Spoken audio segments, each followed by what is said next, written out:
Perkenalkan, nama saya Eriana Dwi Pangesti, nomor absen 13, dari kelas 11 MIPA 1, SMA Negeri 7, Purworejo.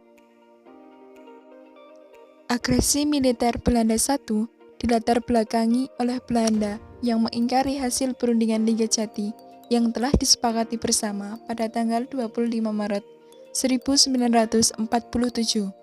Atas dasar tersebut, pada tanggal 21 Juli 1947, Belanda melakukan serbuan militer ke wilayah Jawa dan Sumatera. Agresi militer Belanda I.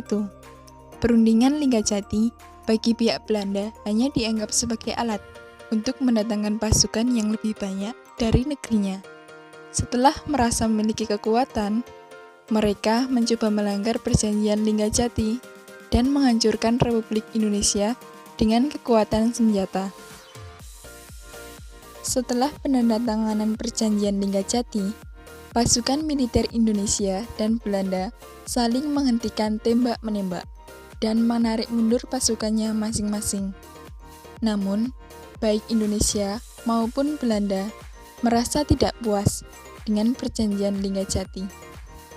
Rakyat Indonesia merasa perjanjian Liga Jati telah memecah kekuatan wilayah Indonesia. Sedangkan bagi Belanda, perundingan ini dianggap gagal karena wilayah-wilayah yang diakui sebagai wilayah Republik Indonesia justru wilayah-wilayah yang penting secara ekonomi seperti Pulau Jawa dan Sumatera.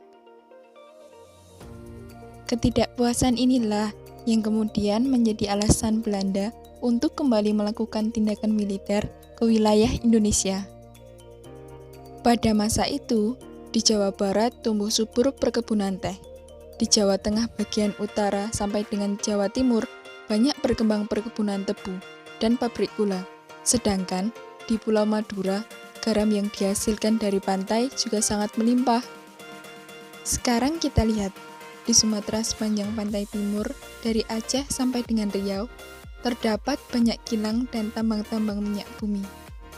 Di Sumatera Barat, terdapat tambang batu bara, dan hampir di bagian Sumatera Utara, terdapat ladang tembakau kualitas dunia. Belum lagi ditambah dengan timah di Bangka Belitung. Tujuan utama agresi militer Belanda di Indonesia adalah merebut kembali wilayah-wilayah tersebut. Kenapa ya kira-kira? Meskipun Belanda berpihak dan menang dalam perang, namun kota-kota dan masyarakat Belanda membutuhkan perbaikan ekonomi setelah perang. Negeri Belanda sudah sangat lama bergantung pada hasil bumi di tanah Indonesia. Maka dari itu, mereka sangat membutuhkan produk-produk ekonomi untuk mengembalikan perekonomian mereka. Ini merupakan alasan dari segi ekonomi. 2. Segi politik. Ada kaitannya dengan ekonomi. Belanda enggan mengakui kemerdekaan Indonesia karena pada dasarnya mereka sangat bergantung pada sumber daya alam dan sumber daya manusia di Indonesia. Jika Indonesia merdeka dan memiliki pemerintahan yang berdaulat, maka hal tersebut akan mempengaruhi bagi ekonomi Belanda. Karena itulah, Belanda dengan segala cara mengalahkan kemerdekaan Indonesia dengan melaksanakan agresi militer. Lalu, bagaimana ya kelanjutannya? Pihak Belanda yang diwakili oleh Van Mook mengeluarkan ultimatum yang berisi agar militer Indonesia mundur dari wilayah-wilayah ekonomi yang dibatasi sebuah garis khayal buatan Van Mook. Garis itu disebut dengan garis demarkasi Van Mook.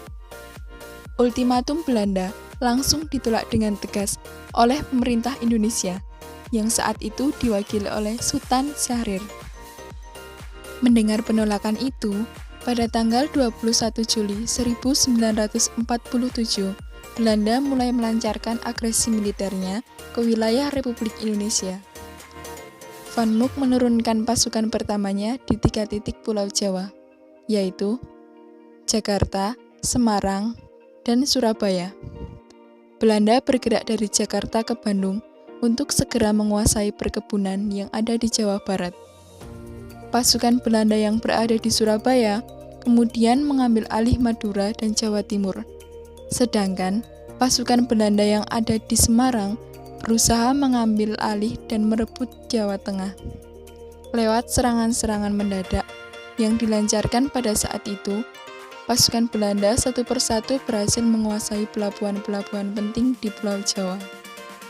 Setelah menguasai Jawa, pasukan Belanda juga bergerak ke wilayah Sumatera. Wah, Belanda ternyata benar-benar mengingkari hasil perundingan Linggadjati.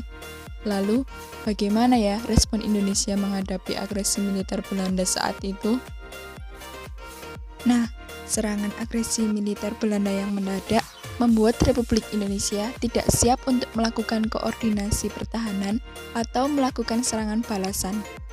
Pasukan Indonesia mulai bergerak dan beranjak mundur, sambil sebisa mungkin mempertahankan wilayah-wilayah yang belum dikuasai oleh Belanda. Agresi militer Belanda kemudian mendapatkan kecaman keras dari dunia internasional. Pada tanggal 30 Juli 1947, India dan Australia mengirim permintaan resmi kepada Dewan Keamanan PBB agar permasalahan ini segera dimasukkan dalam agenda penting yang harus dibahas. Indonesia juga melaporkan agresi militer Belanda kepada PBB yang dengan jelas telah melanggar perundingan Linggadjati.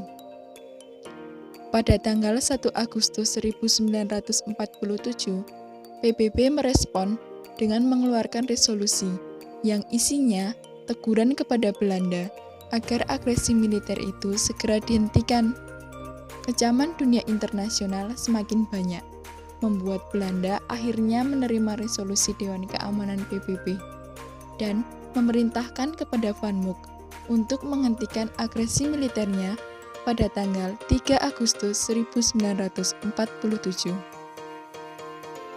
Rangkuman materi agresi militer Belanda 1. Pada 21 Juli 1947, Belanda mulai melancarkan agresi militernya ke wilayah Republik Indonesia di Jawa, Sumatera, dan Madura. Belanda mengincar wilayah-wilayah yang kaya akan sumber daya alam untuk memperbaiki ekonomi Belanda pasca perang. Indonesia mengecam tindakan Belanda karena melanggar perjanjian Linggadjati yang telah disepakati. Aksi militer Belanda mendapat kecaman keras dunia internasional. Pada 1 Agustus 1947, PBB mengeluarkan resolusi yang berisi teguran pada Belanda agar agresi militer segera dihentikan. Pada akhirnya, agresi militer berhenti sejak tanggal 15 Agustus 1947.